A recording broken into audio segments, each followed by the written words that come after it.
Stove మీద పెనం పెట్టుకొని ఎండుమిరపకాయలు ఈ విధంగా వేసుకొని కొంచెం వేగనివ్వాలి. వేగిన తర్వాత కొంచెం ధనియాలు, జీలకర్ర, కొంచెం మెంతులు వేసి ఎర్రగా వేపుకోవాలి. వేపిన తర్వాత పక్కకు పెట్టుకొని కొంచెం చల్లారిన తర్వాత మిక్సీ గిన్నెలో వేసుకొని ఈ విధంగా కారం పట్టుకోవాలి.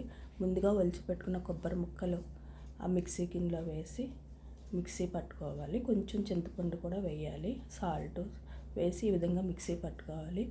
కొంచెం వాటర్ పోసి 4 వెల్లుల్లి రెబ్బలు వేసుకొని మరలా మిక్సీ పట్టాలి. ఈ విధంగా పట్టిన తర్వాత పెనం తీసుకొని కొంచెం ఆయిల్ వేసి 4 ఎండుమిరపకాయలు, ఉద్దిపప్పు, పచ్చెనపప్పు, ఆవాలు, కొంచెం కరివేపాకు, జీలకర్ర వేసుకొని ఇలా ద్వారగా వేయించుకున్న తర్వాత మిక్సీ పట్టుకొని ఉన్న కొబ్బరి పచ్చడి దాంట్లో వేసి కొంచెం ఉడకనివ్వాలి.